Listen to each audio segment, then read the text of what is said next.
వస్తువును ఆయన మీకు దూరం చెయ్యాలి, మీ చేత ఏడిపించాలి. అది ఆయన తప్ప ఒప్ప? మీరు చేసిన పాపపుణ్యాలను ఆయన లెక్క రాసుకున్నాడు. నాకు వద్దు అంటే, నాకు దుఃఖం వద్దంటే చెయ్యకు పాపం. దుఃఖం వద్దనుకుంటే పాపం చెయ్యకు. ఈశ్వరుడు నీకు పుణ్యమే చేస్తే నీకు సుఖమే ఇవ్వడానికి ఆయన సిద్ధంగా ఉన్నాడు. నువ్వు బురదగుంటలో పడుకుని నాకు పన్నీటి వాసనలో కొట్టాలి నా శరీరం అంటే ఎందుకు కొడుతుంది? ఎలా కొడుతుంది? నువ్వు ఏం చేశావో దాని ఫలితాన్ని నువ్వు పొందుతుంటావు. కాబట్టి ఈశ్వరుడు నీ కంటికి కనపడి ఫలితాన్ని ఇవ్వడు, వెనక నుండి ఫలితాన్ని ఇస్తాడు. ఇదే పోతన గారు అంటారు, స్త్రీ పురుష నపుంసకమూర్తియును కాక తిర్యక అమర నరాది మూర్తియును కాక కర్మ గుణ భేద సరసత్ప్రకాశి కాక వెనుక నన్నియుతానగు విభుతలంతు. ఆ వెనకనున్న పరమాత్మ ఉన్నాడే, నేను ఆయనకి నమస్కరిస్తున్నాను అన్నారు. ఇప్పుడు చూడండి, ఆ మహేశ్వర శబ్దం గురించి అన్నారు, త్వం ఈశ్వరాణం పరమం మహేశ్వరం తం దేవతానాం పరమంచ దైవతం. దేవతలందరూ కూడా ఎవరిని ప్రార్థన చేసి నమస్కరిస్తారో, సర్వ జగత్తుని ఎవడు నియమించి పోషించి రక్షించుతున్నాడో, ఎవడు దీనిని నిలబెడుతున్నాడో, ఎవడు తనలోకి తీసేసుకుంటున్నాడో వాడే మహేశ్వరుడు. వాడు సర్వజగన్నియామకుడు, వాడు పరబ్రహ్మమై ఉన్నాడు. ఇటువంటి పరబ్రహ్మము నీకెక్కడ దర్శనమవుతుంది అని అడిగారు. చూడవచ్చా? నాకు ఎప్పుడైనా ఇలాంటి వాడిని ఒకసారి చూడాలనిపించింది అంటే శాస్త్రం అంది, మహేశ్వర దర్శనము చెయ్యడానికి మహేశ్వర దర్శనము చెయ్యాలన్న తాపత్రయము నీకు కలగాలి అంది. ఇదొక చిత్రమైన మాట అండి. మీరు కొంచెం జాగ్రత్తగా ఆలోచించండి. ఒక మహాపురుషుడు ఒక ఆయన ఉన్నాడు ఈ లోకంలో. కృష్ణావధానుల గారని ఒక ఆయన ఉన్నారు. ఆయన ఒక మహాపురుషుడు. వేదం చదువుకోవడం కాదు, చదువుకున్న వేదాన్ని నిరంతరము అనుష్ఠానములోకి తెచ్చుకున్నవారు. అంతటి మహాపురుషుడు ఆయన. అలాగా అండి అంటే ఏం చేస్తుంటారండి అంటే, 4 ఆవుల మధ్యలో తుఫాన్ వచ్చి పాక కొట్టుకుపోతే 10,000 రూపాయలు పట్టుకొచ్చి ఎవరో ఇస్తే శివాలయం కట్టడానికి విరాళం ఇచ్చేసి, శివుడికి ముందు గుడి కట్టండి తర్వాత నేను ఉంటాను లేండని ఆవుల మధ్యలో కాపరం చేసి బతికినవాడు. అంతటి మహానుభావుడు. తను నమ్ముకున్న వేదాన్ని నిరంతరము ఆచరణలో పెడతారు. వారు నా గృహప్రవేశానికి వచ్చారు. వస్తే ఆ రోజు నేను కొంచెం ఈ సంభారాలన్నీ పూర్తి చేసుకుని వేద పఠనం ఏర్పాటు చేసి నేను ఇంట్లోకి వెళ్ళేటప్పటికీ కించిత్ అసుర సంధ్య వేళయింది. నేను వెళ్ళేటప్పటికి వారు వెళ్ళిపోతున్నారు.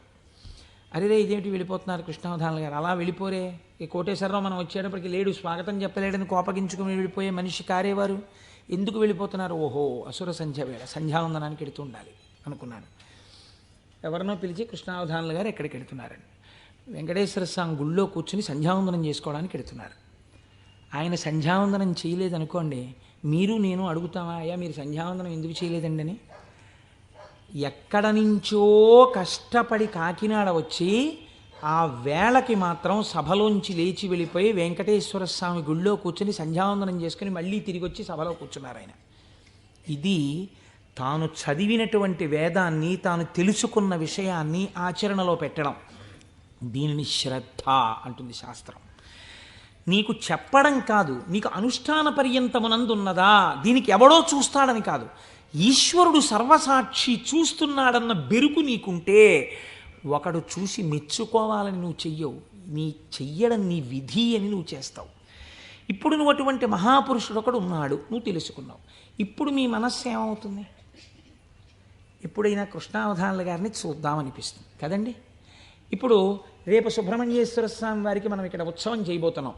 ఆ సుబ్రహ్మణ్యేశ్వర స్వామి వారికి ఉత్సవం చేసిన రోజున కారు దిగి నడవలేక శిష్యులు పట్టుకుంటే కృష్ణావధానుల గారు వచ్చి ఇక్కడ కుర్చీలో కూర్చున్నారనుకోండి, మీ ప్రయత్నం లేకుండా వారు కోటీశ్వరుడని కాదు, వారు పెద్ద ఆఫీసర్ అని కాదు, మోకాళ్ళ మీదకి పంచె కట్టుకుని లాల్చీ కూడా వేసుకోకుండా ఓ ఉత్తరీయం కప్పుకుని గుండు చేయించుకుని పిలక పెట్టుకుని 3 విభూతి రేఖలు పెట్టుకుని బొట్టు పెట్టుకుని సరిగ్గా కనపడక కళ్ళు చిప్పిలించి చూస్తున్న కృష్ణావధానులు గారు అడుగు తీసి అడుగేస్తుంటే మీ అందరి చేతులు ఇలా అంటాయి.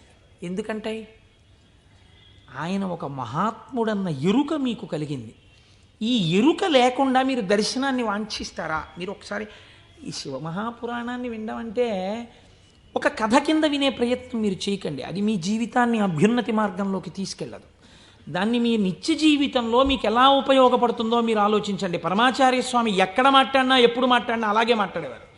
ఎప్పటి కథల కిందో వారు మాట్లాడేవారు కాదు. ఇప్పుడు నీకు ఎలా పనికి వస్తుందో వారు మాట్లాడేవారు. అది ఒక సద్గురువుకు ఉండవలసిన లక్షణం. అందుకే నడిచే దేవుడు అయ్యారు మహానుభావుడు.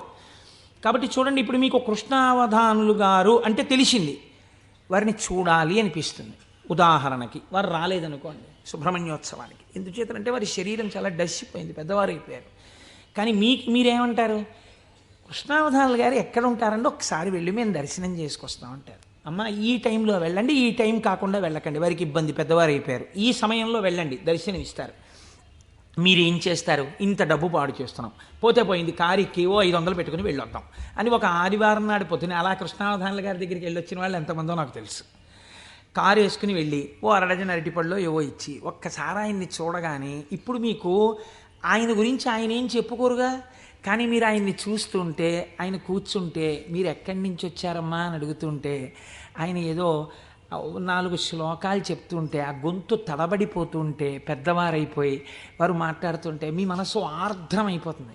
మీకు తెలియకుండా మీ కన్నుల వెంట నీళ్లు కారుతాయి. అబ్బా ఏం మహాపురుషుడు, ఏం మహాపురుషుడని పటికి బెల్లం తినేసిన నోరు తీపిగా ఉన్నట్టు మళ్ళీ కారెక్కి వచ్చేస్తారు ఇంటికి.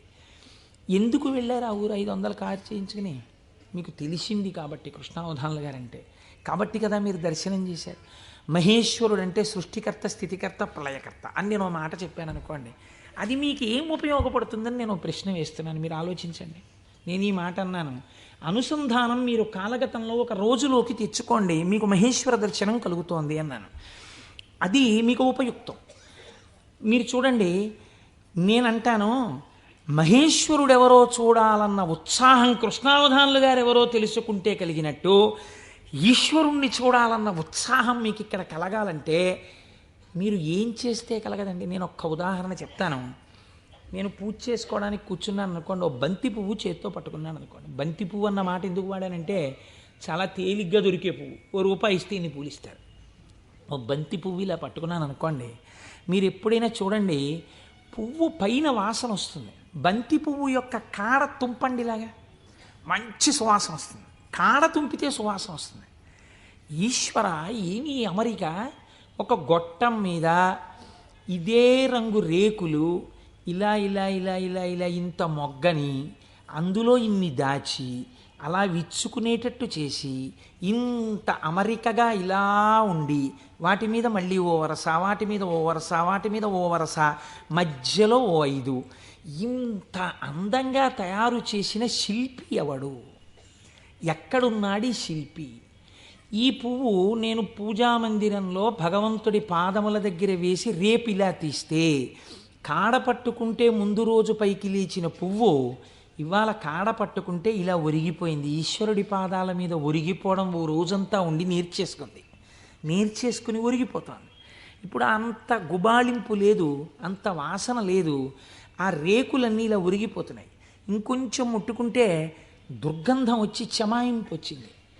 ఎవరసలు దీన్ని ఇలా ఆ బంతి మొక్కలోంచి దీన్ని తెచ్చినవాడు, ఇంత విచ్చుకునేట్టు చేసినవాడు, ఇది ఇలా ఒడిలిపోయేట్టు చేసినవాడు ఎక్కడున్నాడు అని మీకు అనుమానం వచ్చింది అనుకోండి, అప్పుడు మీ పూజ ఆర్తితో ఉంటుంది. వాడే అటువంటి వాడై ఉన్నాడు, వాడు ఈ జగత్తునంతటినీ ఇలాగే సృష్టి